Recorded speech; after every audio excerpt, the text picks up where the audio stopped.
Bonjour à tous et bienvenue à notre webinaire sur le thème du microbiote et des médicaments. Donc, quelle est l'interaction qui se passe entre le microbiote et les médicaments? Donc, c'est un webinaire qu'Atlan-Paul Biothérapie organise avec MiBioGate. Donc, on est ravis de cette première organisation. Donc, tous nos intervenants sont connectés et on est ravis de vous avoir aujourd'hui nombreux pour ce webinaire. Juste quelques mots pour vous redire ce qu'on fait au sein d'Atlan-Paul Biothérapie. Donc, on est un pôle de compétitivité du secteur de la santé. Et donc, nous, notre focus, c'est l'innovation thérapeutique, enfin l'innovation en santé plus largement, pardon, et la médecine personnalisée. Donc, on est basé sur le Grand Ouest, donc sur 3 régions, Bretagne, Pays de la Loire et Centre-Val de Loire.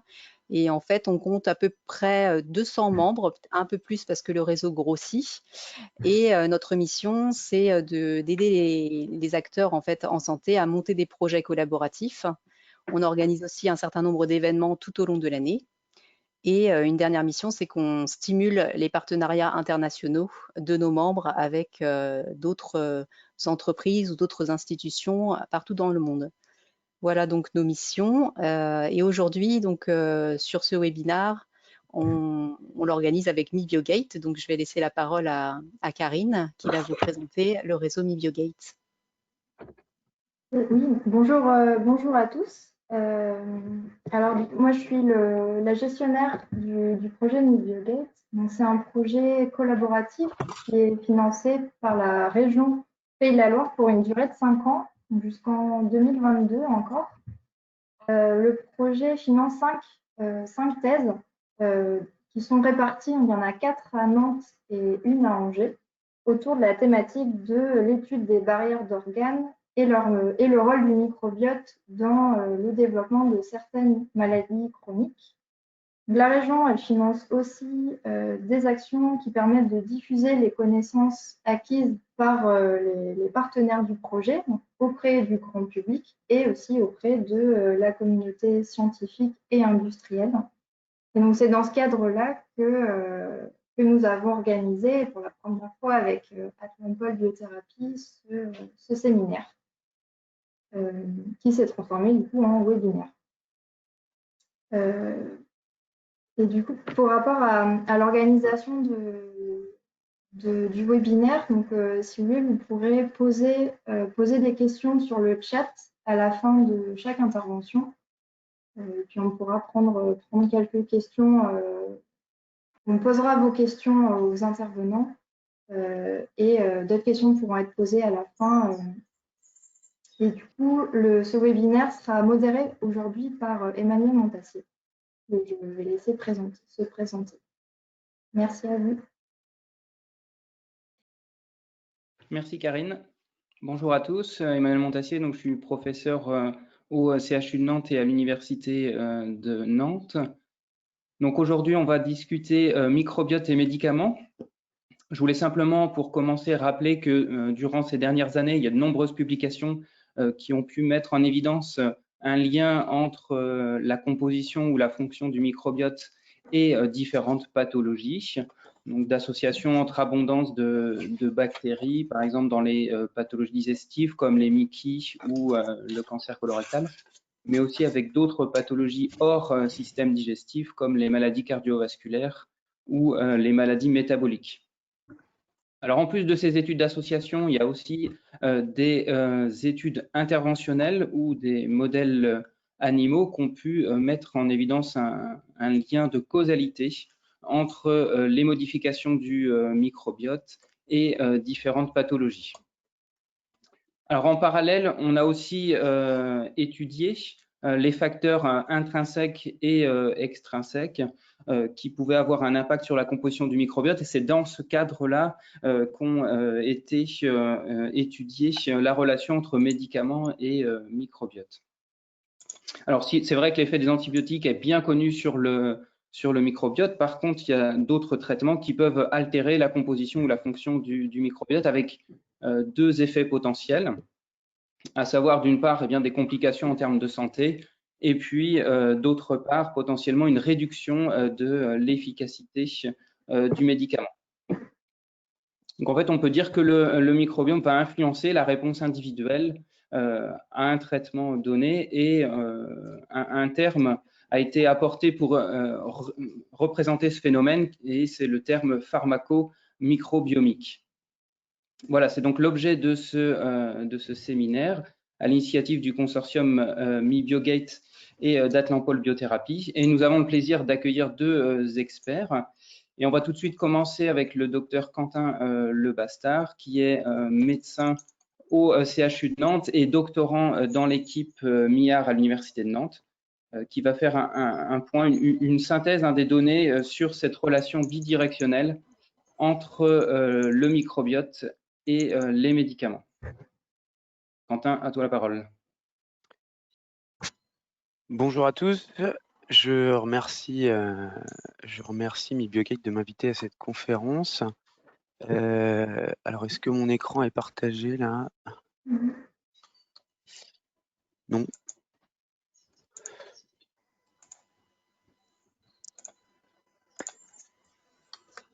Voilà.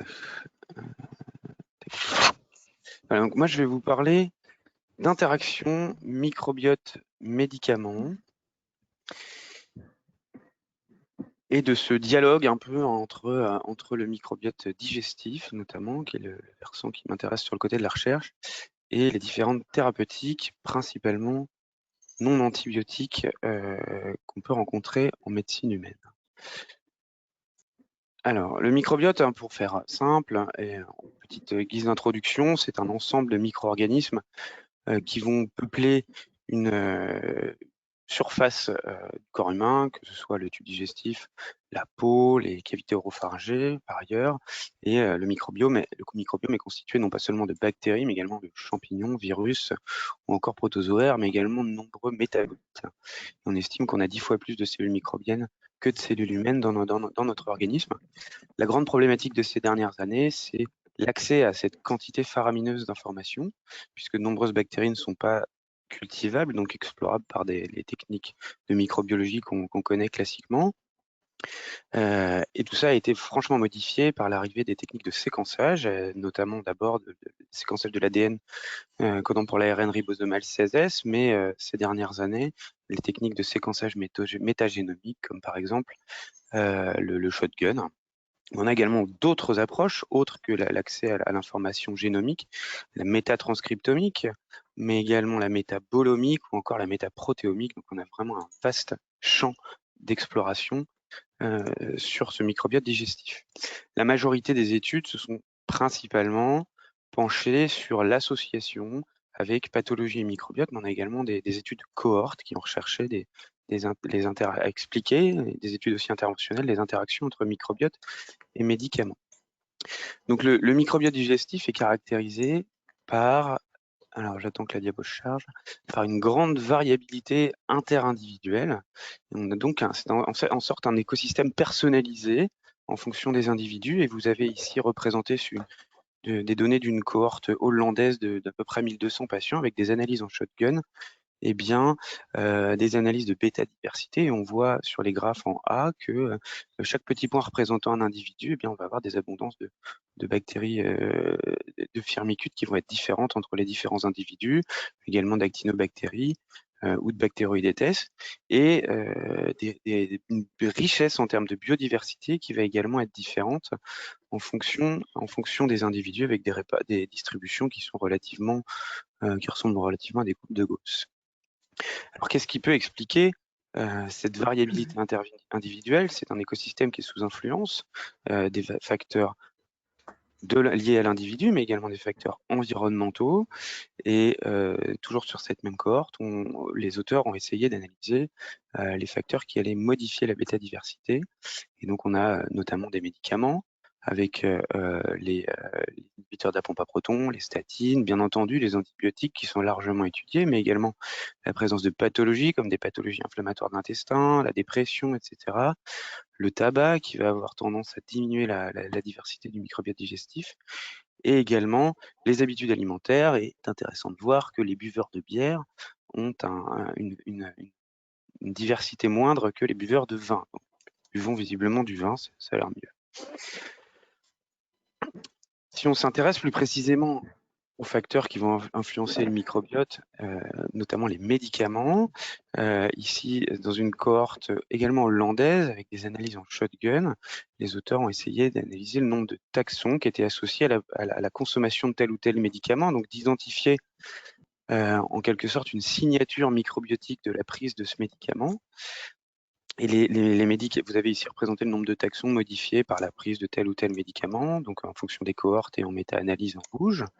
Et on voit que parmi ceux qui modifient le plus la modification du microbiote, on retrouve les inhibiteurs de la pompe à protons, la metformine, également les laxatifs, bien entendu les antibiotiques. Alors il y a une quarantaine de médicaments qui sont étudiés dans ce papier, j'ai fait une petite sélection, mais également encore les statines, les antidépresseurs, donc des médicaments qui semblent relativement anodins et dont on n'imaginait pas il y a quelques années qu'ils pouvaient avoir un effet sur des bactéries. Je vais commencer par les IPP, qui sont des inhibiteurs de la pompe à protons, ceux qui ont un impact le plus marqué sur la flore digestive. Donc c'est des médicaments qui vont, en médecine humaine, diminuer les sécrétions basales et stimuler d'acide gastrique en inhibant la pompe à protons HK-ATPase. Et c'est des médicaments d'utilisation extrêmement courante, puisque on a jusqu'à 12% des patients en Hollande qui sont traités par IPP. En France, c'est disponible sans ordonnance, mais aux États-Unis, c'est dans le top 10 des dépenses de santé. Vous avez ici de représenter la courbe de consommation des IPP en médecine de ville en Angleterre, qui est vraiment entre 90 et 2014 quasiment exponentielle. Il y a un certain mésusage de ce médicament, puisqu'on voit qu'en ville, on a quand même déjà quasiment 15% des patients pour lesquels l'indication est manquante, uniquement manquante, et à l'hôpital, quasiment 30% des patients pour lesquels l'indication est soit manquante, soit inadéquate. Donc un médicament qui est vraiment dans les esprits anodin, puisqu'il a un excellent profil de tolérance et une efficacité dans ses indications qui sont tout à fait intéressantes. Mais c'est un médicament qui a quand même un effet majeur sur le microbiote digestif, bien que ce ne soit pas un antibiotique. Et là, dans cette cohorte de jumeaux anglais, alors, il y a 1827 sujets, donc visiblement, il y a un jumeau qui s'est perdu dans l'histoire. C'est des jumeaux qui sont plutôt vieux, hein, ils ont 62 ans d'âge moyen et des données de séquençage CSS. Si on compare les patients qui prennent des IPP et les patients qui n'en prennent pas, si on s'intéresse à l'alpha-diversité, donc pour ceux qui ne connaissent pas trop, l'alpha-diversité, c'est vraiment une représentation quantitative de la diversité intra-échantillon, de la biodiversité. Et pour faire simple, c'est la représentation du nombre d'espèces bactériennes différentes qu'il va y avoir dans un échantillon. Par exemple, un échantillon avec 1000 bactéries issues de 20 espèces va être moins riche qu'un échantillon de 1000 bactéries composé de 200 espèces. Donc après, on a d'autres index comme le KO1 ou le Shannon qui nous permettent d'étudier un petit peu plus finement l'alpha-diversité. Pour revenir à ce papier, eh bien, on voit que chez les utilisateurs d'IPP, on a une diminution sur 2 index de l'alpha-diversité du microbiote digestif des individus. Les auteurs ont également essayé de comparer, d'identifier quels pouvaient être les taxons qui pouvaient différencier les individus qui prenaient des IPP et qui n'en prenaient pas. Et pour s'affranchir de certains biais de confusion, eh bien, ils ont comparé des paires de jumeaux discordantes avec un jumeau qui prend des IPP et un jumeau qui n'en prend pas. Et ont identifié, entre autres taxons, les streptocoques, une augmentation des lactobacillales, notamment de la famille des streptocoques, dans le microbiote digestif des jumeaux sous IPP. Alors ensuite, ils ont regardé si les espèces, les taxons qu'ils avaient identifiés comme étant associés à la prise d'IPP, quel était le tropisme de ces taxons, le tropisme habituel, en se basant sur des bases de données plus larges, comme par exemple HMP, le Human Microbiome Project, qui regroupe plein de séquences. Et ils se sont aperçus qu'on avait chez les jumeaux qui prenaient des IPP une augmentation de taxons à tropisme plutôt oropharyngé et une diminution de taxons à tropisme plutôt digestif qu'on pourrait appeler la flore commensale. Même résultat sur une autre cohorte, cette fois-ci hollandaise, un mix de 3 cohortes. Pour ceux qui connaissent, Lifeline et deux cohortes de patients avec des pathologies digestives chroniques. Eh bien, on retrouve encore une fois une diminution de l'alpha-diversité chez les patients qui prennent des IPP, avec plus de 20% des taxons d'abondance modifiée chez les patients qui prennent des IPP. Et sur ce cladogramme, là, vous avez représenté en rouge les taxons dont l'abondance est augmentée chez les patients qui prennent des IPP, et en bleu, les taxons dont l'abondance est diminuée chez les patients qui prennent des IPP. Et on retrouve encore une fois une surreprésentation de taxons oropharyngés comme les staphylocoques, les streptocoques, les entérocoques, et une diminution de taxons d'atropisme plutôt digestif comme les ruminocoques, les bifidobacterium, etc. Donc on a vraiment une authentique oralisation du microbiote digestif. Vous me direz, ce sont des données qui sont issues de séquençage CSS, mais on a également les mêmes résultats sur des études avec du séquençage métagénomique, du shotgun, ici sur une cohorte de 1000 patients hollandais. On retrouve encore une fois une modification de l'abondance de certains taxons, notamment des streptocoques, atropisme plutôt oropharyngé, et une diminution de taxons comme les ruminocoques, certaines espèces de ruminocoques chez les patients sous IPP qui ont un tropisme plutôt digestif et voire qui ont été identifiés dans certaines autres études comme ayant un effet anti-inflammatoire et voire bénéfique sur l'équilibre du microbiote digestif et les pathologies inflammatoires digestives. Alors tout aussi, ce sont des données de cohorte, mais on a également des données d'études interventionnelles, entre guillemets. Donc c'est une étude en crossover où des patients volontaires sains ont été exposés à la prise de 4 semaines d'IPP ici, donc à gauche là sur les 4 graphes, à gauche les avant IPP et ensuite à droite après IPP, donc un séquençage du microbiote digestif AJ0 et AJ28, et on retrouve les mêmes résultats, une augmentation des entérocoques, des streptocoques, des staphylocoques et des microcoques, qui sont à tropisme plutôt oropharyngé pour les 3 derniers, mais également pour les entérocoques et les streptocoques, une augmentation de ces taxons qui sont cette fois-ci plus associés, enfin identifiés comme associés à la survenue de colites infectieuses à Clostridium difficile. Alors, quelle est la traduction clinique de toutes ces modifications, puisque c'est vraiment ça qui va nous intéresser? Eh bien, si on regarde les études épidémiologiques sur la prise d'IPP, on sait que on a un surrisque de colite à Clostridium difficile chez les patients sous IPP, qu'on a une augmentation également d'incidence de diarrhée invasive à Salmonelle et Campylobacter, qui sont des entéropathogènes, et également une augmentation du risque de colonisation intestinale à bactéries multirésistantes, que ce soit chez l'homme ou en modèles animaux, et que ce soit pour des entérocoques résistants à la vancomycine ou encore, pour ce qui nous intéresse plus en Europe, des entérobactéries sécrétrices de bêta-lactamase à spectre étendu. Et d'ailleurs, on utilise, nous, au laboratoire, des IPP pour favoriser la greffe d'entérobactéries sécrétrices de BLSE chez les souris. Qu'est-ce qui peut expliquer un petit peu la survenue plus fréquente de ces pathologies infectieuses digestives? Eh bien, un des éléments de réponse, c'est que les modifications qu'on va retrouver induites par les IPP sont relativement similaires aux modifications du microbiote qui vont diminuer la résistance à la colonisation par des entéropathogènes, notamment à Clostridium difficile, avec une diminution des bifidobactéries, des ruminocoques et une augmentation des entérobactéries. Il y a de nombreuses hypothèses sur les mécanismes qui sous-tendent les modifications du microbiote digestif par les IPP.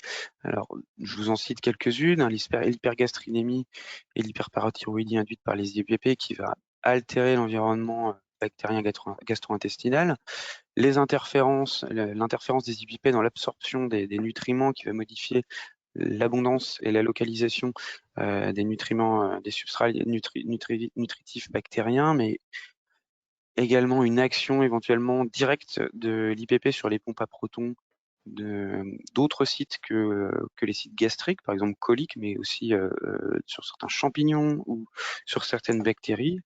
Et on sait également qu'in vitro, les IPP ont une action directe sur les grammes plus et les grammes moins. Et un élément intéressant que j'ai oublié de signaler précédemment, c'est que dans la classe thérapeutique des IPP, les effets sur le microbiote digestif sont vraiment observés pour toutes les molécules, que ce soit les oméprazoles, l'oméprazole, etc. Donc on a vraiment, dans le cadre de cette classe, un vrai effet classe dans le cadre de cette classe thérapeutique.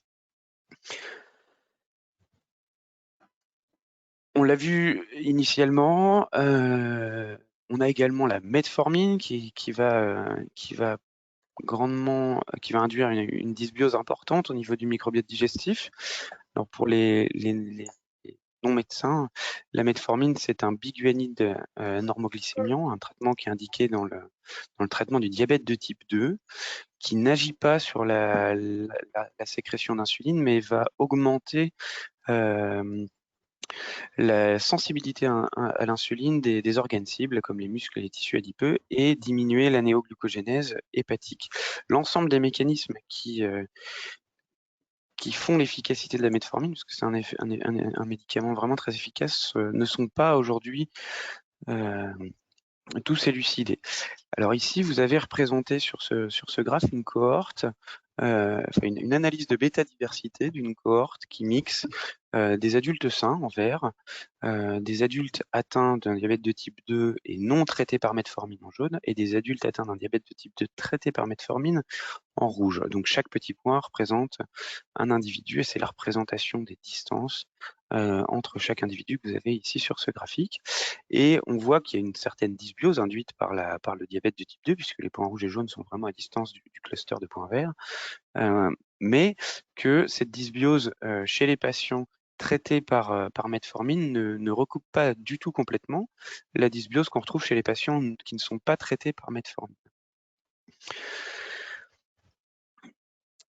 Si on regarde un petit peu plus en détail, les taxons qui vont concourir à cette modification de l'architecture du microbiote chez les patients diabétiques de type 2 avec et sans metformine, on voit assez constamment d'ailleurs dans tous les papiers qui étudient la metformine, on retrouve une augmentation du genre Escherichia chez les patients traités par metformine par rapport au contrôle et par rapport aux diabétiques de type 2.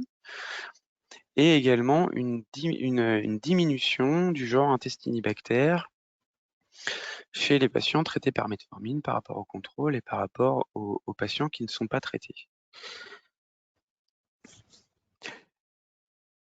Donc là, c'est une étude sur un modèle de souris avec un modèle de souris diabétique de type 2.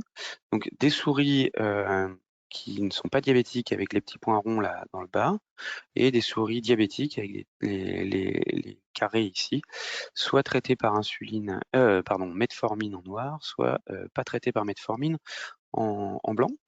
Et ici, c'est un test de tolérance au glucose, c'est-à-dire que les souris sont soumises à un test de tolérance à l'hyperglycémie. Donc on leur injecte en fait en pratique du glucose en intrapéritonéal, et on voit bien sûr que la metformine est efficace puisque elle améliore la tolérance glycémique, la tolérance au glucose chez les souris diabétiques, et alors que les souris non diabétiques s'en sortent toutes pareilles qu'il y ait ou pas de la metformine.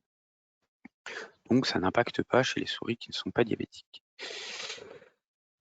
Si on regarde l'analyse du microbiote, la composition du microbiote de ces souris diabétiques et non diabétiques traitées ou non par metformine, donc ici c'est une analyse de l'ARN 16S avec les souris non diabétiques à gauche et les souris McDonald à droite, traitées par metformine à droite, encore une fois ici, en MET. Et on voit que notamment il y a par exemple une augmentation des lactocoques sur cette heatmap chez les souris diabétiques, alors que chez les souris non diabétiques, il n'y en a pas. Mais également, on s'aperçoit qu'il y a un petit notch là, au niveau du genre Akkermansia, avec une diminution de l'abondance du taxon Akkermansia chez les souris diabétiques non traitées par metformine. Et par contre, chez les souris traitées par metformine, eh bien, ce taxon est bien représenté. Et on a également en parallèle, chez les souris non traitées par metformine, une diminution de l'expression des cellules caliciformes dans la muqueuse intestinale. Donc, ce qu'ont fait les auteurs, c'est qu'ils ont pris du microbiote ils ont pris une souche d'Akkermansia, Akkermansia mucinifila, et ils l'ont greffé chez les souris diabétiques non traitées par metformine. Et on voit que chez ces souris non traitées par metformine et avec Akkermansia, eh bien, en bas à droite, on a un profil glycémique, donc une aire sous la courbe au cours du test de tolérance au glucose, qui est nettement plus similaire aux souris traitées par metformine, donc la 3e colonne sur le panel C, et la 4e colonne sur le panel C, par rapport aux souris diabétiques non traitées par metformine, qui est la 2e colonne. Et on observe également une augmentation du nombre de cellules caliciformes chez les souris sous metformine et qui ont reçu une souche d'Akkermansia mucinifila. C'est intéressant puisque Akkermansia mucinifila, c'est une bactérie mucolytique qui va dégrader la couche de mucus au niveau du tube digestif. Donc on a l'impression qu'en fait, le simple ajout d'une souche de bactéries, Akkermansia mucinifila, va améliorer lourdement le profil glycémique des souris diabétiques, et peut-être que cela pourrait être un des aspects qui donne l'efficacité à la metformine.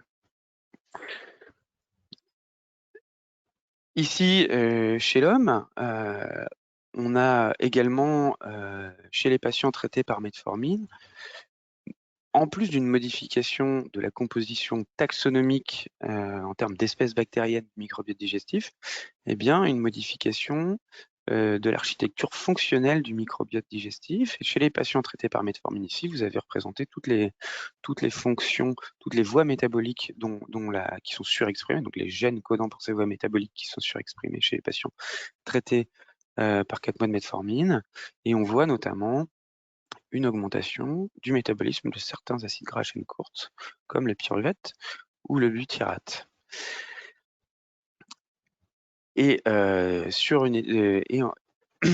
donc pour imager cela, on voit également que chez ces patients traités par metformine, ici encore une fois c'est un papier qui décrit 2 groupes de patients traités chez qui on découvre un diabète de type 2, donc un groupe de patients traités par placebo en bleu et un groupe de patients traités 4 mois par metformine en rose. Eh bien on retrouve une augmentation des concentrations fécales d'acides gras à chaîne courte, donc acétate, propionate, butyrate sur le panel de gauche, et également une augmentation de lactate et d'acétate, de lactate et de succinate dans les selles. Donc en fait, l'augmentation des voies métaboliques est bien corrélée à l'augmentation des acides gras à chaîne courte dans le microbiote digestif de ces patients. Et là, les auteurs ont fait quelque chose de très intéressant, c'est qu'ils ont pris du microbiote de patients traités par metformine, du groupe de patients traités par metformine 4 mois et du microbiote de patients traités par placebo, et ils les ont transplantés chez des souris diabétiques. Et on observe, là c'est encore une fois un test de tolérance au glucose, que chez les souris greffées avec du microbiote metformine, la tolérance glycémique est améliorée par rapport aux souris greffées avec du microbiote contrôle. Donc encore un élément qui sous-tend le rôle du microbiote dans l'efficacité du traitement par la metformine. Donc, différentes hypothèses sont formulées dans la littérature. Donc, la metformine améliorerait le rôle barrière de la muqueuse intestinale avec une augmentation des bactéries mucolytiques comme Bifidobacterium ou Akkermansia mucinifila, par exemple, une augmentation des taxons producteurs d'acides gras à chaîne courte, et puis ce qui se traduit même en plus en pratique par une augmentation des concentrations fécales d'acides gras à chaîne courte chez les patients sous metformine, et également un possible rôle que je n'ai pas illustré ici du pool d'acide biliaire primaire, avec notamment une corrélation entre le taux sérique d'acide cholique et la composition du microbiote des patients traités par metformine. La metformine pourrait inhiber la recapture des acides biliaires dans le tube digestif et donc par ce biais entraîner des modifications du microbiote digestif. Puisqu'on est vraiment Dans le syndrome métabolique, je vais continuer cette fois-ci en vous parlant des statines. Les statines qui sont un médicament lourdement prescrit également en médecine humaine. Donc les statines, c'est une molécule hypolipémiante qui a montré qu'elle diminuait la mortalité cardiovasculaire en prévention secondaire et primaire, et qui est la deuxième classe thérapeutique prescrite aux USA. Et c'est une molécule qui inhibe l'HMG coenzyme réductase et qui va également avoir un impact sur la composition du microbiote digestif. Et donc ici, c'est une cohorte de patients parkinsoniens de 2017 où les auteurs ont identifié 5 familles bactériennes dont les abondances sont augmentées chez les patients sous statine et pas expliquées par le statut malade ou non des patients ou d'autres prises médicamenteuses. Et on retrouve notamment les entérocoques, les actinomycètes, les entérobactéries et les propionibactéries.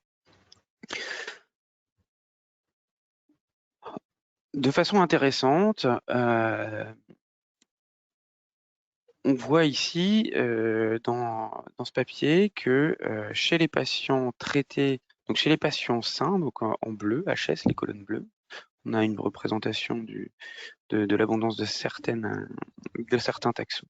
Chez les patients avec une hyperlipidémie, donc en orange, et les patients avec une hyperlipidémie en gris, on voit que le profil taxonomique de ces taxons ici représentés est un petit peu plus proche des patients sains chez les patients traités par statine, mais également qu'on a une augmentation des abondances de Faecalibacterium prausnitzii et d'Akkermansia mucinifila, qui sont pour Akkermansia un taxon dont j'ai parlé juste avant. Et pour Faecalibacterium prausnitzii, qui est un taxon qui a été identifié dans pas mal de pathologies inflammatoires comme ayant un pouvoir protecteur, notamment par le biais du métabolisme des acides biliaires et des acides gras à chaîne courte. Autre fait intéressant sur les statines et qui illustre bien le caractère bidirectionnel de la relation entre le médicament et la composition du microbiote digestif. Ici, vous avez là une représentation du profil taxonomique des patients qui répondent bien à un traitement par statine, à gauche, groupe SS, et des patients qui ne répondent pas bien, groupe SR. Et on voit que chez les patients qui répondent bien, on a chez les patients qui répondent pas bien, pardon, oui, on a moins de firmicutes, dont une diminution des lactobacilles ou encore des bifidobactériums. Donc la composition du microbiote semble conditionner la réponse au traitement dans ce médicament, avec une meilleure réponse lorsqu'on a une plus grande biodiversité et plus de lactobacilles et de bifidobactériums.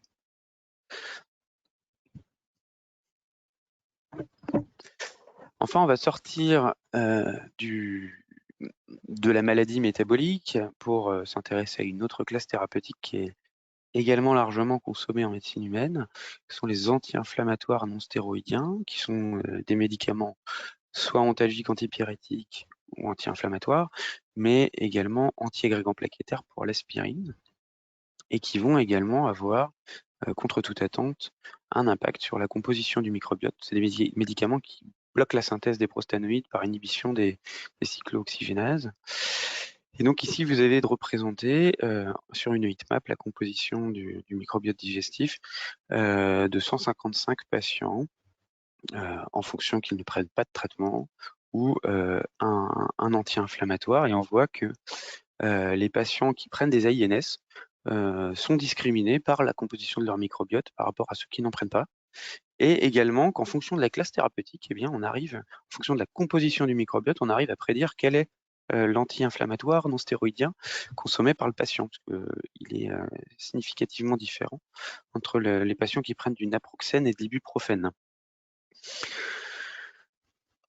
Et les auteurs ici arrivent à prédire la prise d'AINS à partir du microbiote uniquement sur 4 biomarqueurs qui associent 4 taxons, des bactéroïdes, des entérobactéries et des anémicocoques. Là, chez un modèle de souris, de colite à Clostridium, les auteurs ont montré que la prise d'anti-inflammatoires non stéroïdiens augmentait la mortalité dans le groupe de souris pré-traités par anti-inflammatoires non stéroïdiens. Alors, une des explications qu'ils apportent, c'est qu'on observe une modification du microbiote, une perturbation du microbiote digestif des souris qui sont traitées par anti-inflammatoires non stéroïdiens, donc l'indométacine, avec à gauche, là, sur la représentation de la bêta-diversité, vraiment un cluster qui se détache des souris contrôle, et également une augmentation des bactéroïdes, des Akkermansia, et une diminution des turricibactères, par exemple, chez les souris traitées par indométacine. Et ils ont également, pour essayer de comprendre tout ça, analysé fait des analyses histologiques sur la muqueuse intestinale et identifié une altération de la jonction intercellulaire des entérocytes qui pourrait augmenter la perméabilité de la barrière intestinale et expliquer cette surmortalité chez les souris pré-traitées par anti-inflammatoires, voire par la dérégulation de la production des prostaglandines et la perturbation de la cascade inflammatoire. Donc on a ici encore une illustration de l'impact de la dysbiose induite par des médicaments sur la gravité et la survenue de pathologies digestives notamment ou infectieuses. Et encore plus intéressant dans les AINS, pour illustrer enfin une dernière fois vraiment l'aspect bidirectionnel de ce dialogue. Donc là, vous avez, c'est une étude chez le rat qui va étudier l'aspirine. Donc l'aspirine qui est administrée péros, qui peut être administrée péros, ensuite métabolisée par le microbiote digestif en acide acétylsalicylique, pardon. Et donc là, ils ont traité 2 groupes de rats, le groupe N1 avec uniquement de l'aspirine et le groupe N2 avec de l'amoxicilline. Donc ils ont induit une dysbiose avec de l'amoxicilline, puis de l'aspirine.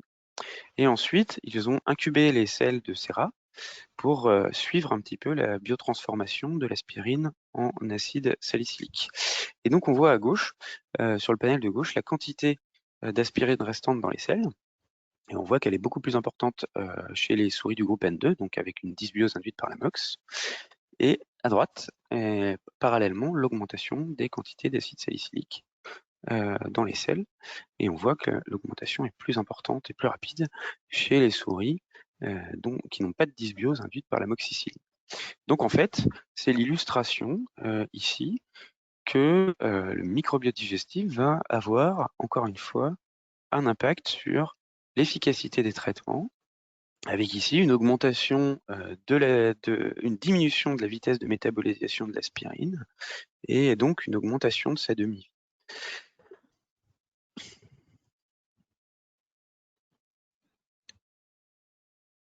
Donc les AINS ont en fait une efficacité qui va être médiée par le microbiote intestinal. Voici encore d'autres éléments qui sous-tendent cette relation, puisque certains AINS vont être, comme les célicoxibes, vont être métabolisés par des bactéries des champignons, le flubiprofène qui est biotransformé en différents métabolites par un zoomycète, et également que la dysbiose induite par les antibiotiques va réduire, comme on l'a vu juste avant, la dysbiose induite par les antibiotiques va diminuer le niveau de déglucuronisation de l'indométacine et augmenter cette demi-vie, et même topo dans la prise d'aspirine, ce qui est un petit peu vraiment, encore une fois, assez étonnant que la problématique du microbiote entre dans la prise en charge des facteurs de risque cardiovasculaire de cette façon-là. Alors pour synthétiser cette présentation, qui j'espère vous a plu et pour laquelle j'ai voulu vous imaginer un petit peu toute la diversité des interactions qu'on pouvait retrouver entre microbiote et médicaments, que ce soit dans un sens ou dans l'autre, que ce soit sur les pathologies, la favorisation de pathologies intercurrentes, mais également l'augmentation ou la diminution de l'efficacité des traitements et donc peut-être qui constitueront des éléments de réponse quant au statut répondeur ou non de certains patients à certains traitements, que ce soit en termes de classe thérapeutique. Je pense par exemple au Plavix, qui est un médicament anti-agrégant plaquettaire, mais également aux traitements anticancéreux, aux immunothérapies. Et tout cela sous-tend l'importance des travaux de recherche qui vont nous aider à comprendre les mécanismes qui vont médier ces interactions et qui vont nous permettre d'envisager à terme des modulations du microbiote digestif, que ce soit d'une part par le monitorage de ces et l'identification des patients, l'identification précoce à partir du microbiote digestif des patients répondeurs ou non à tel ou tel traitement ou à risque ou non de telle ou telle pathologie, mais également de corriger ces éventuelles modifications, que ce soit par l'utilisation d'anticorps ou de phagothérapie ou de greffe de microbiote digestif. Voilà, donc j'ai terminé avec cette présentation.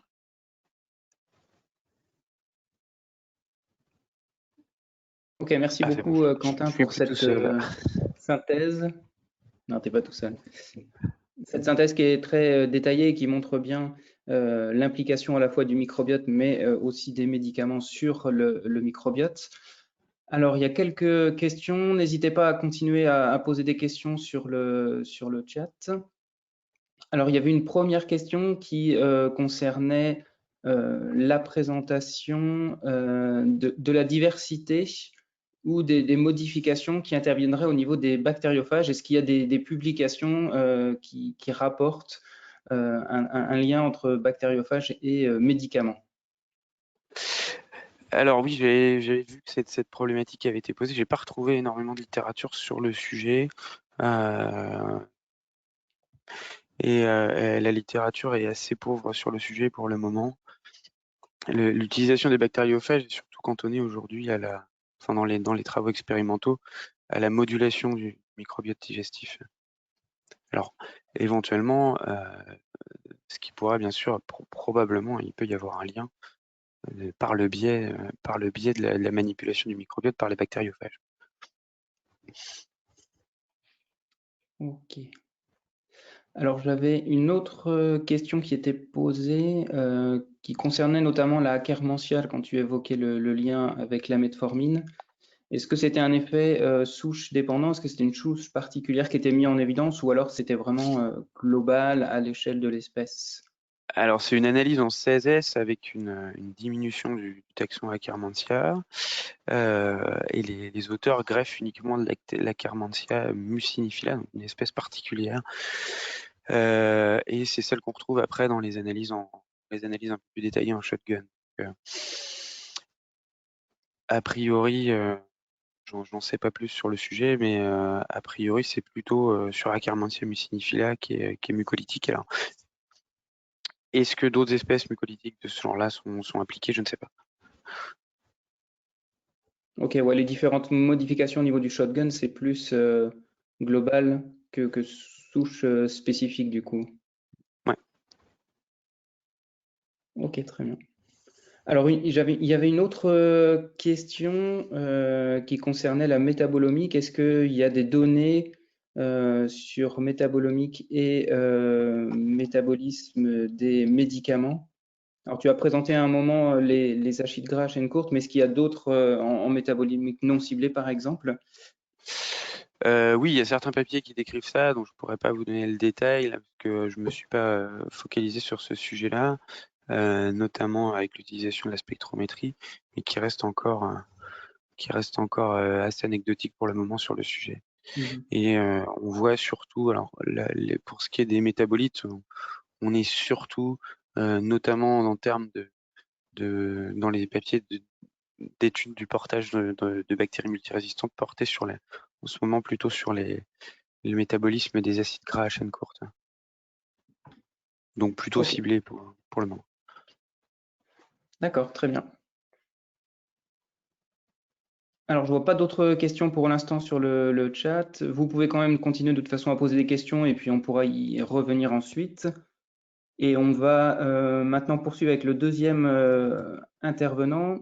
Donc, c'est avec grand plaisir que je présente Jean de Gainsbourg, qui est directeur scientifique d'Avolterra, une société de biotechnologie qui est basée à Paris et qui développe des produits qui sont destinés à protéger le microbiote intestinal, en particulier contre les effets délétères des antibiotiques, et qui a une activité aussi autour de l'émergence et de la dissémination de la résistance aux antibiotiques.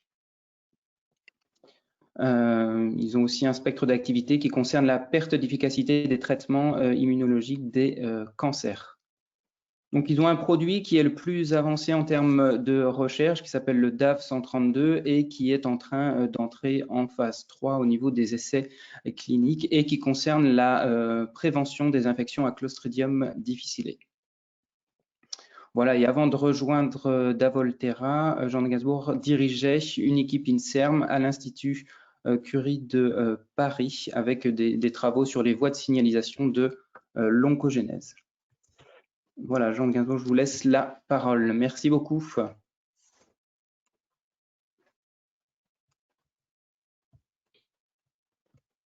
Alors, on ne vous entend pas, je pense que vous n'avez pas connecté votre micro.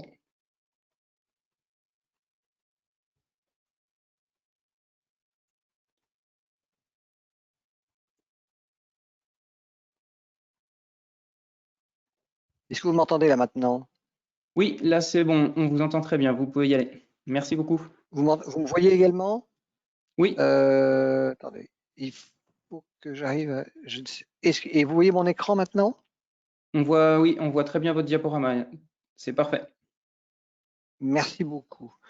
Alors bonjour à tous, c'est Emmanuel et je vous remercie à vous et aux organisateurs de m'avoir invité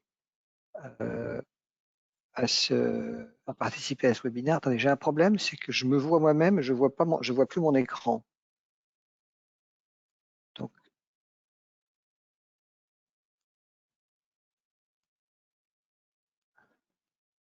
voilà. Et donc aujourd'hui, je vais vous parler un petit peu de ce que l'on fait chez d'Avolterra. Donc d'Avolterra est une compagnie de biotechnologie française qui a été fondée en l'an 2000 par le professeur Antoine Andremont, qui est un infectiologiste, et qui au départ voulait essayer de trouver des moyens d'empêcher l'émergence de la résistance aux antibiotiques lors des traitements antibiotiques. Donc en fait, nous, ce qui nous intéresse, c'est comment préserver le microbiote intestinal lors d'un certain nombre de traitements qui sont délétères pour le microbiote intestinal et principalement les antibiotiques, et avec un certain nombre de conséquences médicales et d'applications médicales. Et je vais essayer de vous raconter un petit peu dans quel domaine on essaie d'intervenir à présent. Alors donc on a développé vraiment de toutes pièces une classe de produits, et ce qui nous intéresse, c'est vraiment les patients pour lesquels le microbiote intestinal joue un rôle important dans leur maladie et comment on va arriver à stabiliser ce microbiote intestinal lors des traitements antibiotiques, notamment qui leur sont délétères. Alors, simplement pour vous rappeler des généralités sur le microbiote intestinal, mais Quentin a très bien introduit le sujet, donc je pense que vous savez largement de quoi il s'agit. Le microbiote intestinal, c'est le site de la plus grande concentration de micro-organismes, essentiellement bactéries, mais aussi virus, bactériophages et autres chez l'homme. Et donc, c'est un écosystème extrêmement dense et qui est relativement stable. Et ce domaine a complètement explosé dans les 10 dernières années. On pensait que c'était du déchet, que ça ne servait à rien. Aujourd'hui, on sait que le microbiote, dans ses diverses localisations, notamment le microbiote intestinal, est un organe en soi, qui contribue à un certain nombre de fonctions importantes de l'organisme, bien sûr la métabolisation des aliments, mais également la production d'un certain nombre de métabolites essentiels, notamment par exemple des précurseurs de neurotransmetteurs, qui font donc qu'il y a ce qu'on appelle un axe, une communication entre le cerveau et l'intestin, et donc il y a un certain nombre de conséquences importantes au niveau neurologique central et périphérique d'altération du microbiote. Je ne vais pas en parler, mais c'est un domaine qui est en plein développement actuellement. Mais le microbiote intestinal également joue un rôle dans la prévention d'un certain nombre d'infections. Une image extrêmement simple, donc on a un microbiote qui est extrêmement dense, avec 10 puissance 11 ou 10 puissance 12 bactéries par gramme de matériel, et des bactéries étrangères qui voudraient essayer de s'implanter, qui arriveraient via notre alimentation et qui auraient réussi à passer la barrière de l'estomac, qui est une barrière protective importante avec son pH extrêmement acide, n'arrivent généralement pas à s'implanter. Et quand on prend un antibiotique, ça crée une élimination assez rapide, hein, en quelques jours, des bactéries qui sont susceptibles à ces antibiotiques. Et quand on prend des antibiotiques à large spectre, comme la plupart de ceux que l'on prend pour des affections communes, hein, pour traiter une infection urinaire, une infection respiratoire haute, eh bien, on déplète ce microbiote et ce type de pathogène peut s'installer, coloniser, créer des infections. Et certaines de ces infections, comme les infections à Clostridium difficile dont a parlé Quentin tout à l'heure, peuvent être extrêmement dangereuses, même mortelles. Et donc, il y a ce rôle de ce qu'on appelle résistance à la colonisation du microbiote intestinal qui est important. Mais également, il joue un rôle dans l'éducation du système immunitaire parce que dans la paroi de l'intestin, que ce soit l'intestin grêle ou le côlon, plus le côlon du reste, il y a un certain nombre d'organes immunitaires secondaires et les cellules immunitaires qui sont là, notamment les cellules dendritiques, sont capables d'aller pêcher des antigènes chez les bactéries qui se trouvent dans le lumen, et c'est une partie de la façon dont le système immunitaire distingue entre le soi et le non-soi. Et vous verrez que ça a des conséquences dans un certain nombre de traitements, notamment des traitements anticancéreux. Alors, lorsqu'on prend des drogues comme les antibiotiques, et il faut souligner que les antibiotiques qui à 90% sont mal utilisés dans nos pays, où pour le moindre bobo, on a tendance à donner l'antibiotique, alors que véritablement, c'est la classe de médicaments qui a le plus révolutionné la médecine dans la deuxième moitié du XXe siècle, en créant une augmentation d'espérance de vie absolument formidable. Eh bien, quand on prend des antibiotiques, une partie de la dose des antibiotiques, que ce soit un antibiotique pris par voie orale, où une partie seulement est absorbée au niveau de l'intestin, ou un antibiotique pris par voie parentérale, où une partie de l'antibiotique est métabolisée, recyclée dans le foie et réexcrétée dans le tube digestif via la bile, eh bien, il y a une partie non négligeable de l'antibiotique qui arrive de façon active au niveau du côlon, qui est le siège donc, du microbiote intestinal extrêmement dense. Et ce sont des doses qui sont importantes, puisqu'on parle de doses de plusieurs dizaines, voire plusieurs centaines de microgrammes d'antibiotiques par gramme de matériel. Et quand on sait que les bactéries sont susceptibles à parfois 1 microgramme, voire moins qu'1 microgramme par gramme d'antibiotiques, eh bien, on crée littéralement un cataclysme à l'intérieur de ça, à l'intérieur de ce microbiote. Mais il faut savoir également qu'il y a d'autres produits qui sont disposants.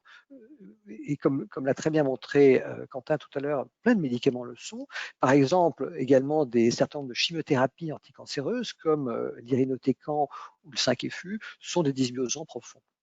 Et donc à ce moment-là, ce que l'on fait, c'est que ce que font ces produits, c'est qu'ils éliminent une partie importante du microbiote intestinal, notamment du microbiote anaérobie, qui est important pour un certain nombre de fonctions, et notamment la résistance à la colonisation et les fonctions immunitaires. Et donc à ce moment-là, on se retrouve avec des conséquences importantes à court terme et à long terme. Les conséquences à court terme peuvent être des diarrhées qui sont sévères ou des problèmes de métabolisation de médicaments, de résistance à certains médicaments, mais il y a également des conséquences à long terme. Il y a un papier extrêmement intéressant qui a été publié par les annales de la Mayo Clinic cette semaine, qui montre une étude chez les enfants qui ont pris des antibiotiques au cours des 2 premières années de leur vie, et ils ont été suivis pendant un certain temps, et ce que l'on voit, c'est que les prises d'antibiotiques sont responsables d'un certain nombre de problèmes à long terme, comme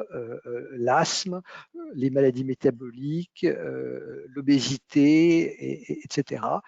C'est un papier extrêmement intéressant que je vous conseille, parce que ça montre vraiment classe par classe d'antibiotiques, avec des différences selon les sexes du reste, quelles peuvent être les conséquences négatives de ce genre de médicaments qui, lorsqu'ils sont bien utilisés, sont tout à fait miraculeux. Alors, ce dont je voudrais vous parler un petit peu, c'est le rôle du microbiote intestinal dans l'immunité et la façon dont on traite certains cas de cancer aujourd'hui. Vous savez que quand les tumeurs apparaissent, elles peuvent exprimer à leur surface des antigènes et que ces antigènes peuvent être reconnus par notre système immunitaire comme étant non soi et donc éliminés. Et c'est ce qui a valu le prix Nobel de physiologie et de médecine en 2019 aux chercheurs qui ont découvert ces mécanismes. Et en fait, il y a cette diapositive montre les deux phases. La première phase qui est la phase de ce qu'on appelle le priming, où les cellules qui sont des cellules présentatrices d'antigènes, comme les cellules dendritiques, sont capables d'aller chercher des antigènes, notamment dans le microbiote intestinal, et les présenter à un certain nombre de cellules, comme les lymphocytes T, de façon à les activer. Et donc, on voit sur le panel de gauche, je ne sais pas si vous voyez ma souris qui se déplace, vous voyez qu'il y a des molécules qui sont responsables de ces interactions, notamment ce qu'on appelle le TCR, le récepteur des cellules T, qui est capable de ressentir les antigènes qui sont présentés, notamment des antigènes peptidiques qui sont présentés par les molécules du complexe majeur d'histocompatibilité. Et à côté de ça, il y a des systèmes qui sont inhibiteurs, et notamment un récepteur qui est le récepteur CTLA4, situé sur les cellules lymphocytes T et qui sont responsables de leur inactivation. Eh bien, ce que l'on fait maintenant, c'est que si on inhibe cette inhibition, on bloque cette inhibition en traitant les patients par des anticorps anti-CTLA4, et il en existe sur le marché comme ipilimumab, à ce moment-là, on interrompt cette inactivation, on permet l'activation des lymphocytes T et l'élimination d'un certain nombre de tumeurs via les lymphocytes T qui vont infiltrer les tumeurs et les lyser. Le deuxième système, les systèmes plus au niveau du système périphérique, où les cellules tumorales, encore une fois, présentent des peptides qui vont être reconnus par le récepteur des cellules T, et là, ces tumeurs expriment un récepteur qui est le récepteur PDL1, un ligand qui s'appelle le ligand PDL1, qui lie un récepteur qui s'appelle PD1 sur les cellules T, et c'est avec une surexpression de PDL1 que les cellules tumorales vont être capables d'inactiver les lymphocytes T susceptibles d'aller détruire les tumeurs. Et donc, on a développé un certain nombre d'anticorps qui sont contre soit le récepteur PD1, soit le ligand PDL1, et un certain nombre de ces médicaments sont sur le marché, comme le pembrolizumab. Et à ce moment-là, encore une fois, on permet aux cellules T d'être à nouveau activées et de jouer un rôle important dans l'immunothérapie des cancers. Alors, ce sont des thérapies qui sont extrêmement prometteuses et extrêmement actives, mais ce dont on s'est rendu compte, c'était que, et c'est ce qu'on voit sur le panneau en haut à droite, donc ce qu'on montre ici, c'est une courbe de survie de patients qui sont des patients atteints de cancer du poumon non à petites cellules, traités par ce qu'on appelle un inhibiteur de checkpoint immunitaire, donc en l'occurrence un anti-PD1 ou un anti-PDL1. Et donc on voit ici la courbe de survie des patients, donc avec une stabilisation de cette survie au bout d'un certain temps. Et lorsque les patients ont été traités par antibiotiques, eh bien on s'aperçoit que la survie des patients est bien moindre. Et il y a un certain nombre d'études comme ça qui sont sorties fin 2017, début 2018, qui montrent ça, sont toutes ce qu'on appelle des études rétrospectives, c'est-à-dire des cohortes de patients qui ont été analysés après le fait, et où disons, cette relation entre prise d'antibiotiques et efficacité des inhibiteurs de checkpoint immunitaire a été découverte. Et d'autres papiers montrent également, l'étude du bas, qui est une étude qui a été faite en Chine, montre que selon la diversité du microbiote intestinal, donc ici en bleu, une partie de la cohorte de patients avec une diversité importante ont une survie qui est beaucoup plus importante que la partie de la cohorte qui a une diversité moins importante. Donc une relation entre microbiote intestinal et efficacité de ces molécules. Et la question, c'est comment est-ce que ça marche? Alors, il y a un certain nombre d'hypothèses qui circulent, et je vais vous simplement, sur deux schémas, vous montrer une des hypothèses qui est actuellement en vue, mais ce sont 2 papiers qui datent de cette année qui le suggèrent. Donc, si on sait que un certain nombre d'antigènes bactériens peuvent être présentés au système immunitaire, ce que l'on se rend compte également, c'est que il y a l'air d'y avoir une relation entre certains antigènes présentés par les cellules tumorales et reconnus par les lymphocytes T et certains antigènes portés par les bactéries, au niveau de la séquence peptidique comme au niveau de leur structure tridimensionnelle. Et donc l'hypothèse qui est échafaudée dans ces 2 papiers indépendants, faits par des équipes tout à fait différentes, est que normalement le microbiote intestinal riche est capable de présenter aux lymphocytes T un certain nombre d'antigènes, et que ces antigènes, s'ils cross-réagissent avec les antigènes tumoraux, permettent à ce moment-là le système immunitaire d'être primé comme un vaccin et d'aller détruire les tumeurs en question, alors que chez les patients traités par des antibiotiques, eh bien, la moindre diversité du microbiote intestinal diminuera cette présentation d'antigènes, cette éducation du système immunitaire et donc la réaction antitumorale. Donc, ce sont les hypothèses qui sont effectuées, et la question maintenant, c'est qu'en est-il dans la réalité et comment est-ce qu'on peut intervenir? Alors, nous, au niveau de Davolterra, on a, depuis une quinzaine d'années, commencé à développer une série de produits, dont le premier s'appelle DAV132, que je vais vous présenter, qui sont destinés à protéger le microbiote intestinal. L'idée était extrêmement simple.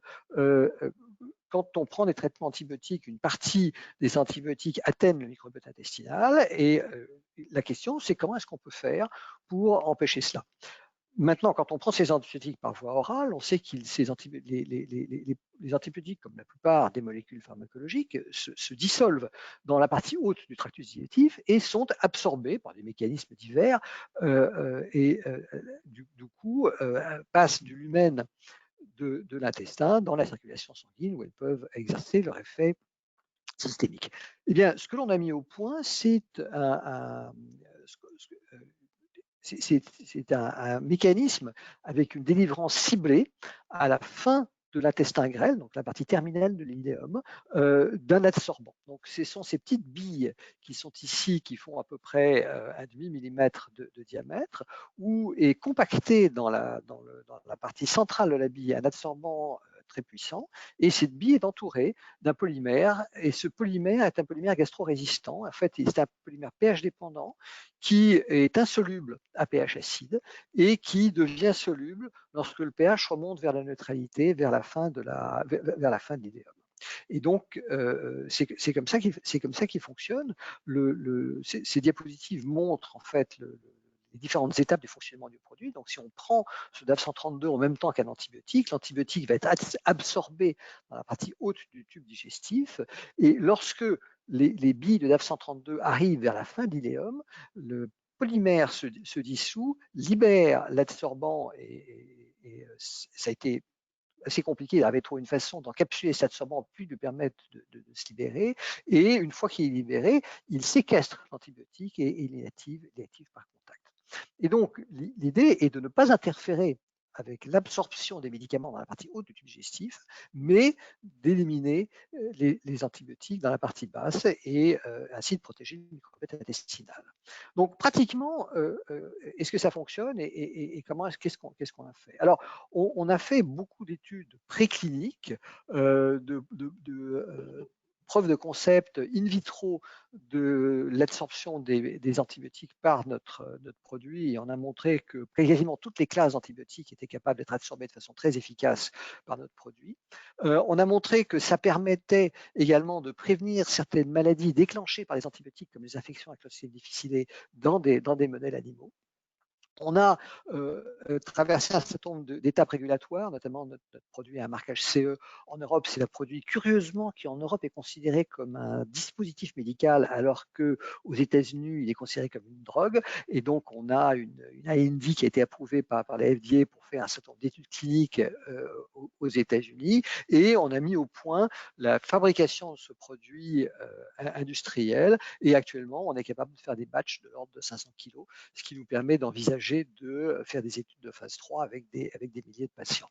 Donc, au niveau clinique, on a fait pas mal d'études également. On a fait pas mal d'études cliniques de phase 1, donc sur des volontaires sains, pour comprendre comment fonctionnait le produit et qui nous a permis de montrer qu'effectivement, le produit est délivré spécifiquement au côlon et n'interfère pas avec la pharmacogénétique sérique de produits tels les antibiotiques qui s'absorbent, qui sont absorbés dans la partie haute, que l'absorption des antibiotiques est forte et permet de protéger le microbiote intestinal, et je vous montrerai un exemple un petit peu plus tard, qu'il n'y a pas d'interaction avec les drogues que les patients pourraient prendre quand ils ont des comédications, comme par exemple des statines, mais comme par exemple tout un tas d'autres produits qui pourraient être pris pour des raisons cardiovasculaires ou autres. Et on a montré la preuve d'efficacité de notre produit avec plusieurs classes antibiotiques. Donc ici, sur cette diapositive-là, sont résumées les différentes études cliniques qu'on a fait, que je ne vais pas vous détailler. Je vais maintenant nous sommes passés à l'étape d'après. L'étape d'après, c'est de tester le produit chez les patients. Alors, les patients, ce n'est pas exactement la même chose que les volontaires sains, parce que ce sont des gens qui ont un historique médical, qui peuvent être disposés, qui peuvent avoir des pathologies, des comorbidités, et qui, bien entendu, viennent pour être traités. Ce sont des gens qui sont susceptibles d'être fragiles. Et donc, on a mené une étude de phase 2 qu'on a appelée SHIELD, qui a été faite en Europe. C'est une étude multicentrique randomisée avec deux groupes parallèles de patients qui étaient hospitalisés pour le traitement soit d'une infection urinaire compliquée, soit d'une infection des voies respiratoires supérieures, soit une prophylaxie de fièvre pendant une neutropénie de traitement de patients traités par chimiothérapie pour un certain nombre de types de cancers. Et ces patients devaient être traités par une classe d'antibiotiques particulière qu'on appelle les fluoroquinolones. Pourquoi les fluoroquinolones? Parce que, entre autres, ce sont des antibiotiques qui sont très utilisés, moins que les bêta-lactamines, mais très utilisés, qu'ils sont dysbiosants et que du fait qu'ils sont des produits synthétiques, donc ils sont stables, on peut doser les produits à la sortie et donc on a une très bonne, disons qu'on peut contrôler mécanistiquement ce qu'on est en train de faire.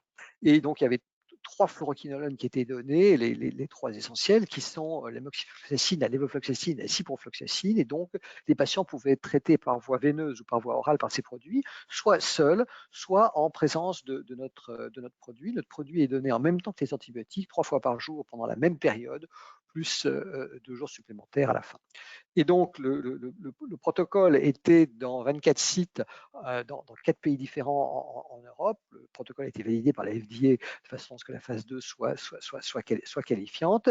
Et il y avait un peu plus de 260 patients qui ont été enrôlés dans cette étude. Alors, je vais simplement vous montrer quelques-uns des résultats importants et pourquoi ça nous encourage à continuer et comment nous comptons continuer.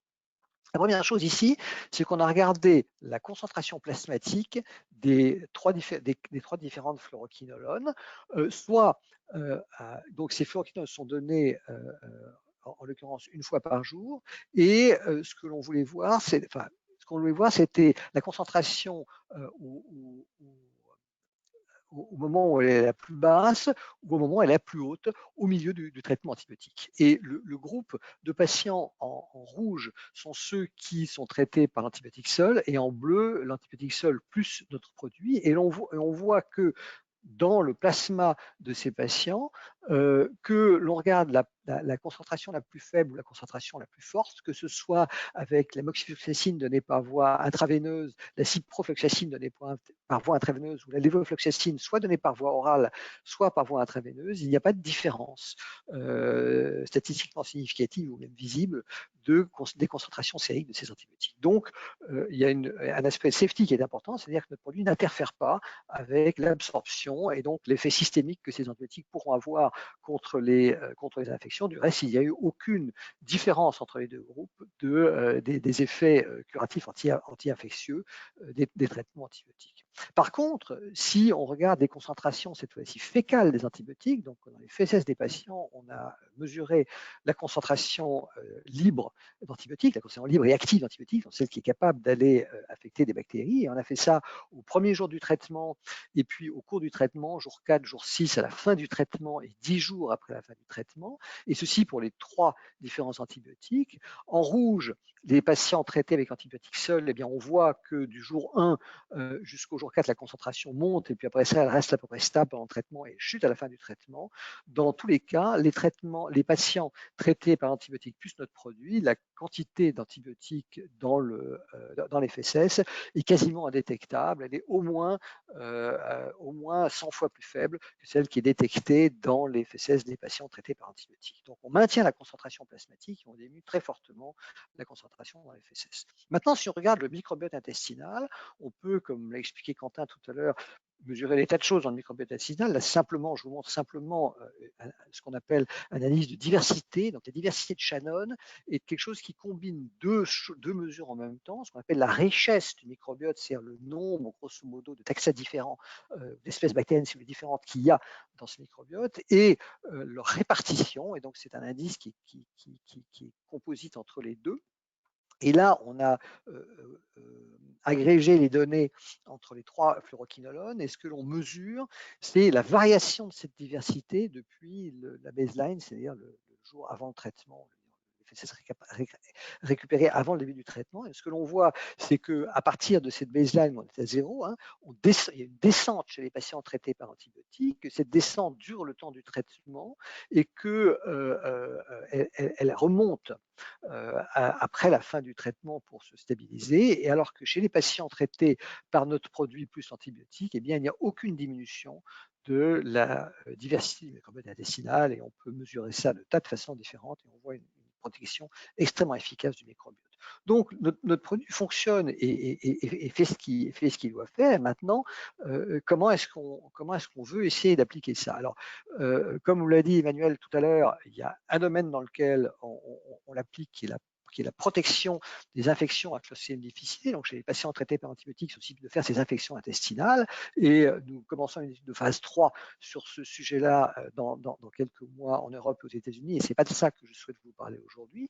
Mais ce dont je souhaite vous parler aujourd'hui, c'est de ce que l'on désire faire dans le domaine de l'immuno-oncologie.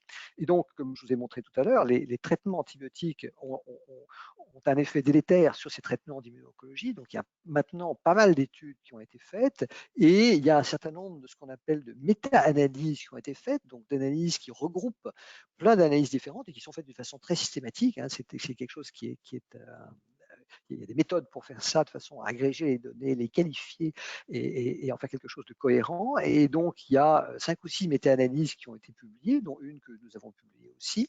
Et ce que l'on voit dans tous les cas, c'est que quelle que soit la façon dont on regarde la survie des patients, soit la survie globale qu'on appelle l'OS, soit la survie sans progression de la maladie qu'on appelle la PFS, eh bien, si on quantifie ce qu'on appelle le hazard ratio, qui est la façon, disons, de voir si l'effet que l'on voit chez les patients est différent ou pas différent du contrôle, et bien à chaque fois, ce que l'on voit, c'est que la survie des patients est diminuée. Donc, on trouve un hazard ratio qui est plus grand que 1 dans tous les cas, et qui monte donc sur des groupes importants de patients. Et ça, ce sont les nombres d'études. Donc, vous voyez, cette étude-là est faite sur 10 cumule 18 études, celle-ci 17, celle-ci 19, celle-ci 14, etc. Les résultats sont extrêmement cohérents. Alors, on a voulu aller un petit peu plus loin que ça, et à travers ces études, essayer de savoir quand est-ce que le traitement antibiotique avait son effet délétère. Et donc, un certain nombre d'études permettent de faire ça, parce que on sait quand les traitements antibiotiques ont été pris, et ces traitements antibiotiques sont souvent pris pour des raisons tout à fait banales. Ça peut être une angine, ça peut être un peu plus sérieux comme une pneumonie, ça peut être une infection urinaire, ça peut être des choses de la vie de tous les jours qui font que ces patients prennent des antibiotiques que leur prescrit leur médecin généraliste, des antibiotiques à large spectre. Et donc, ici, en fait, on essaye de quantifier les choses par rapport à la première prise du traitement d'immuno-oncologie, et on a essayé d'avoir des données le plus loin possible en amont et jusqu'à le plus loin possible en aval.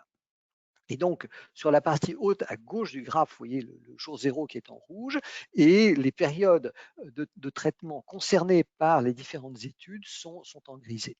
Les différences qui sont statistiquement significatives sont en vert, celles qui ne le sont pas sont en rouge. Et par exemple, si on se focalise sur la survie globale, eh bien, on voit que si on se cantonne dans une période qui commence à peu près 60 jours avant le traitement antibiotique, et donc des patients qui n'ont ces antibiotiques que pendant 60 jours, dans les 60 jours avant le traitement d'immuno-oncologie, ou même dans les 30 jours précédant le traitement d'immuno-oncologie, eh bien, l'effet délétère se voit.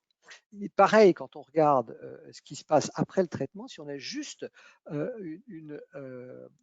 un traitement antibiotique dans les 60 jours après le traitement, on n'a pas d'effet statistiquement significatif, alors que si on inclut une partie avant le traitement et aussi une partie après, eh bien, on a un effet statistiquement significatif. Donc, on voit très bien que la période autour, et généralement avant la prise de traitement, est importante, et ça cadre très bien avec les hypothèses dont je vous ai parlé un petit peu plus haut, qui est que l'état du microbiote intestinal via son et son rôle sur l'éducation du système immunitaire a l'air de jouer un rôle là-dedans.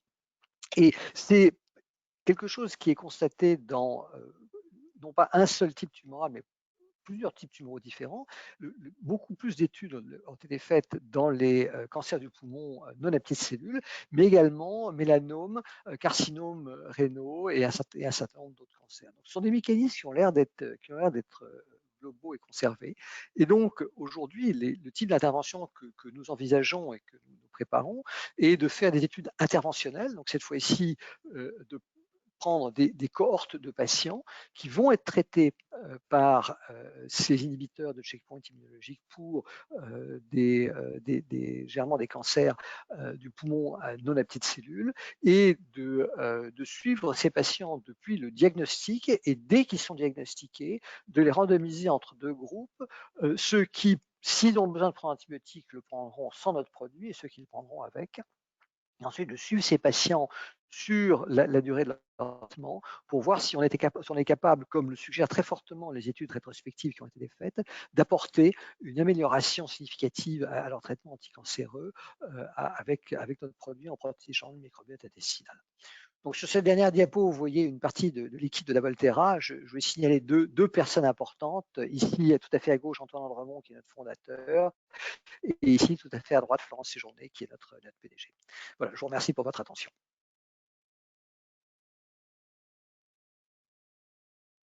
Merci beaucoup, Jean, pour cette présentation de l'activité d'Avolterra.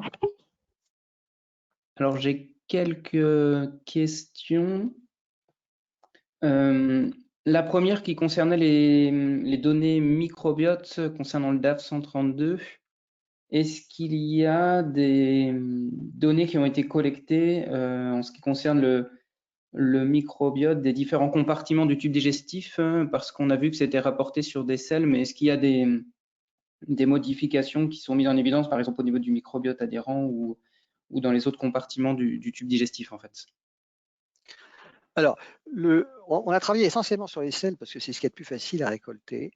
On n'a pas travaillé sur les différents compartiments eux-mêmes du tube digestif parce que ça serait assez difficile à récolter.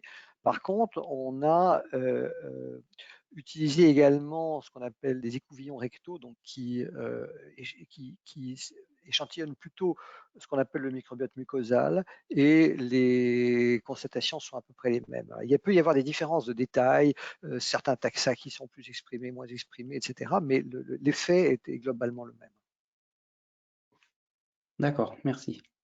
Alors, il y a une autre question qui concerne le type d'interaction entre votre absorbant et les antibiotiques. Comment peuvent-ils tous être absorbés, quelle que soit leur famille?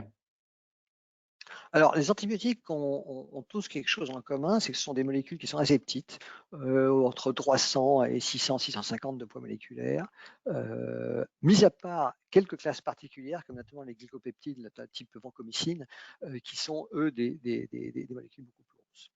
Alors, l'adsorbant que nous utilisons est un adsorbant non spécifique, mais qui a des cavités qui sont relativement petites et qui accommodent très bien ce type de molécules. Et c'est simplement de l'absorption de force de surface, hein, c'est des forces de Van der Waals.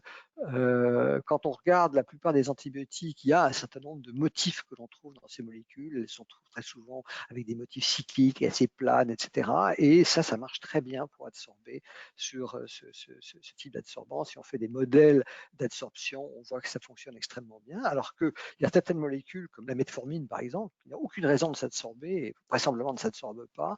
Et d'autres molécules, le seul antibiotique qui vraiment s'absorbe mal, c'est la vancomycine, et je pense que c'est une question d'inhibition stérique parce que c'est une très très grosse molécule. Alors c'est quelque chose, finalement pour nous c'est quelque chose d'assez bénéfique que la vancomycine ne soit pas éliminée, parce que quand on donne des traitements intraveineux à la vancomycine est très peu excrétée au niveau du digestif, et donc il y a assez peu de dysbiose qui est créée par les traitements vancomycine parentéraux. Par contre, on utilise la vancomycine pour traiter un certain nombre d'infections intestinales, comme les infections à Clostridium difficile. Et là, dans ce cas-là, on veut avoir une concentration forte de vancomycine dans le tube digestif. Si jamais par malheur quelqu'un faisait une infection à Clostridium difficile en présence de notre produit, le fait qu'il soit mal absorbé permettrait qu'il soit efficace sur l'infection en question. Ok. Moi, c'est vrai qu'en Europe, la résistance à vanco, c'est pas non plus une problématique importante par rapport aux États-Unis, par exemple. Alors, il y a une autre question. Comment être sûr qu'on n'absorbe pas d'autres molécules métabolites des bactéries, par exemple?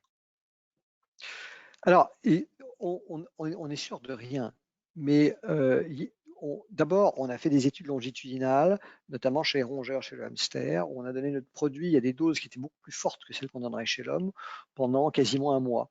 Et on n'a aucune modification des courbes de croissance de ces animaux. On a fait ça chez les souris également, aucune modification des courbes de croissance sur des durées longues. Maintenant, les traitements qu'on a fait chez l'homme, on a traité aujourd'hui, je crois, plus de 350 ou 380 individus, des volontaires sains, et puis on a traité là 130 ou 150 patients. On a mesuré un certain nombre de paramètres, comme notamment les paramètres de coagulation sanguine, la présence de vitamine K, les électrolytes sanguins, etc. Et on n'a jamais constaté aucune différence de quoi que ce soit. Donc, alors que théoriquement, on doit pouvoir éliminer des choses, pratiquement, on ne voit pas de différence. Donc, on fait vraiment attention à ces critères de safety, et pour l'instant, il n'y a pas rien d'inquiétant qu'on ait observé. Ok, très bien. Alors, une autre question qui rejoint peut-être celle-ci par rapport au traitement du cancer. Est-ce qu'il y a des risques d'interaction possibles avec la molécule, alors, si on la donne en même temps? Alors, comme je vous l'ai montré, on a fait deux études de phase 1, ce qu'on appelle les drug interaction studies, des études d'interaction avec des drogues, où on a traité des volontaires sains par des produits thérapeutiques, même des produits à marge thérapeutique, indice thérapeutique assez faible, comme la warfarine par exemple, sont donnés à des doses assez faibles, et on a donné des doses conséquentes de notre produit, et on n'a aucune modification des pharmacocinétiques sériques. Donc pour les produits qui sont donnés et qui sont absorbés dans la partie haute du tube digestif, il n'y a pas l'air d'y avoir d'interaction. D'autre part, pendant les traitements cancéreux, la plupart, pas tous, mais la plupart des molécules de chimiothérapie sont données par voie intraveineuse, et là, il n'y a aucune raison qu'il y ait une quelconque interaction, sauf si le recyclage entérohépatique contribuait d'une façon majeure à la pharmacocinétique du produit, ce qui, à ma connaissance, n'est pas le cas. Ok, très bien. Merci beaucoup, Jean, pour cette présentation et les précisions que vous avez apportées aux différentes questions qui ont été posées par les participants. Je vous en prie.